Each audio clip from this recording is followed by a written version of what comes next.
Hello and welcome to the next set of lectures which we will be dealing in Introduction to Logic.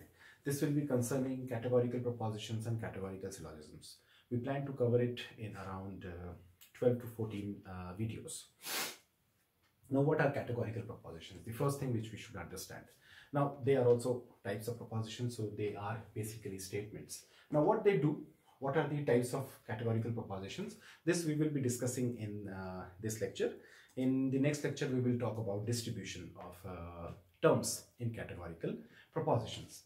Now, what is a categorical proposition? This is something which we should understand. Now, in order to understand what is a categorical proposition, the first thing which we should understand is that it is a proposition. That is what I told you, that it is a statement. And second, it talks about categories, right? So it is basically related to some kind of categories. So we will be talking about some kind of groups over here. These categorical propositions date back to Aristotle. However, in the modern understanding, when we study categorical propositions, the categorical proposition which has been suggested in our syllabus or in our books, in the textbooks these days, are not exactly the way Aristotle has expressed them. It has passed through generations, and the form in which we study categorical propositions are not exactly the same as Aristotle, though it has some essence of Aristotle's syllogistic as well as Aristotle's propositional logic associated with that. So we will be dealing with these propositions. Now, they talk about categories and they are propositions, so they are basically statements, right? So this is something which we understand. Now, if it is a statement, what it will do? It will either assert or deny. So this is also something which we understand. Of a class of objects, say a class of objects S and a class of object P. Okay, so what will be happening, or what will take place is that these categorical propositions are basically talking about categories S and P. Suppose we take S and P as two categories, and they will either assert or deny. And what kind of assertion or denial will it be? It will either assert or deny the existence or non-existence, or the inclusion or non-inclusion.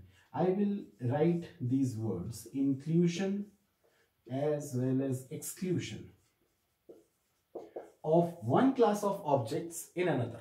That means that either the inclusion of these objects or the class of objects inside this, or the exclusion of these objects from here. This is what it tries to assert or it tries to deny. That is the idea. Now, how it will assert? Either in whole or in parts. So, if suppose somebody asks you, what is the definition of a categorical proposition? Now, I'm not talking about a specific categorical proposition. We will talk about specific categorical propositions as well.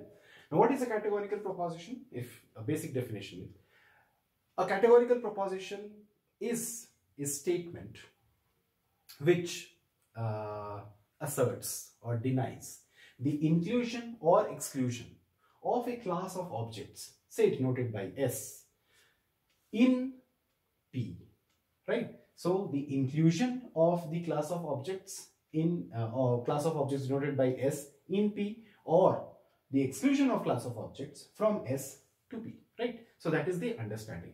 Now, this whole or in parts is like, it can either have, like we can call that this, there is an inclusion of this object completely inside this, or it is partially in this, or it is not the case. That means it is excluded from this part.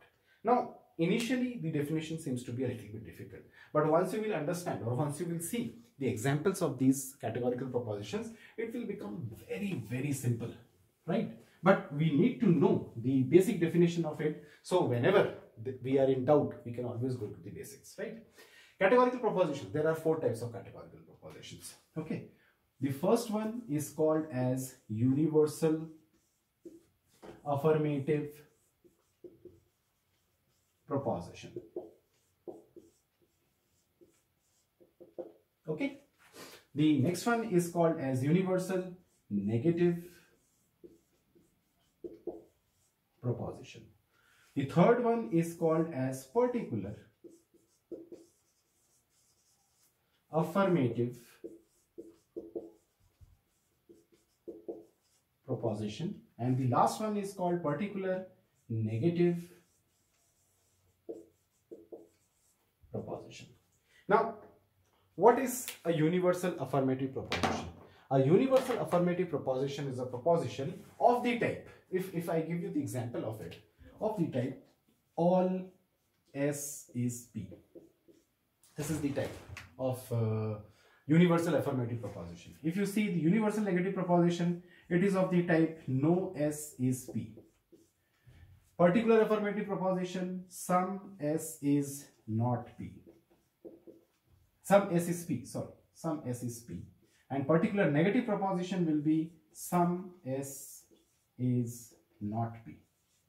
So now if you see it from that perspective, you can see that a universal affirmative proposition is actually asserting the existence of the whole of this category S inside P.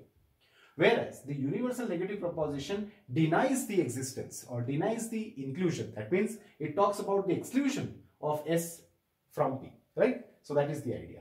Particular affirmative proposition and particular negative proposition both talks in terms of in parts, right? So it talks about the inclusion of the group of S in P, but in parts. And the some S is not P, it talks about the exclusion of the part of S from P, but again in parts. So these are basically the four type of categorical propositions. Now there are certain things which we should also understand. So I will remove this and try to take the schema. If I keep the schema here, so if you see this, these are basically the schema of the affirmative propositions, the negative propositions. They are universal, they are particulars, and so on. So you can take an example like say suppose all goats are mammals. This can be the example of all SSP. You can always talk like no mangoes are vegetable. Over here, this is one of the examples. Some apples are green and some apples are not green. So this is basically the four schema of it. But we also need to understand a couple of things.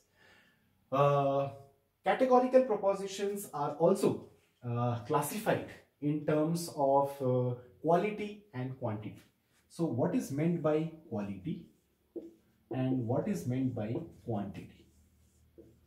This is also something which we should know. Quality is either affirmative or negative, right? So affirmative and negative propositions are basically talking about its quality, and regarding quantity, it is either universal. So universal is one quantity and particular is another quantity. So if you see affirmative propositions, the example of affirmative propositions are A and I. The example of negative propositions are E and O. The example of universal proposition are A and E. And the example of particular propositions will be I and O. So this is another classification which we should know. Similarly, if we take any of the example, like right now I am taking the example of all SSP. So if we take all SSP, they are also having certain types. So if you see this term, it is basically understood as the subject term, right? And this is the predicate term. So we know these things from normal English language. This is the part which talks about the inclusion or exclusion in whole or in parts. This is called as the quantifier. Okay, and this part, the connector, is called as the copula. This can be is or this can be are, depending upon how we are formulating the proposition. So basically, if you see, Categorical propositions, there are 4 types of categorical propositions: A, E, I, and O. Universal affirmative proposition, universal negative proposition, particular affirmative proposition, and particular negative propositions respectively. And the schema is all S is P, no S is P, some S is P, and some S is not P. So this is also something which we understand. In terms of quality, if you divide propositions, so they will be divided into 2 parts, affirmative and negative. The examples of affirmative propositions are A and I, and the example of negative propositions will be E and O.